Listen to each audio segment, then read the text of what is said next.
વિદેશ જવાની ઘેલછામાં ઘણીવાર લોકો છેતરાતા હોય છે, ત્યારે સુરતમાં આવી જ એક ઘટના સામે આવી.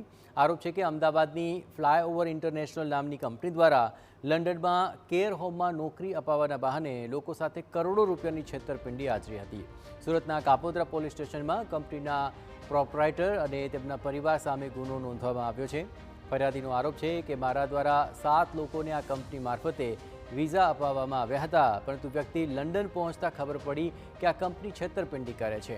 લંડનમાં જે કંપનીના વર્કના નામે વિઝા મેળવવામાં આવતા હતા, તે કંપનીને જ ખબર ન હતી કે તેમના નામે ભરતી બહાર પડી છે.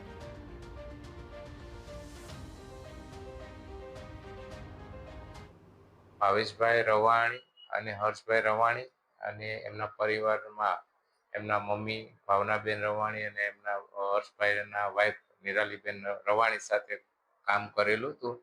અને અમારા રિલેટિવ તરીકે અમે પહેલી 1-2 ફાઇલ આપી અને પછી અમને ખબર પડી કે આ બધું ફ્રોડ છે અને આ લોકો ફૂલ ફેમિલી મળીને ફ્રોડ કામ કરી રહ્યા છે. એમના મમ્મી પપ્પા અહીં અમદાવાદ ટીઆરબી મોલમાં બેસે છે, ફ્લાય ઓવર ઇન્ટરનેશનલ કરીને ઓફિસ છે, અને હર્ષ રવાણી લંડનની અંદર ફ્લાય ઓવર ઇન્ટરનેશનલ કરીને ત્યાં પણ બ્રાન્ચ ઓપન કરીને કામ કરે છે અને આવી છેતરપિંડીઓ કરે છે.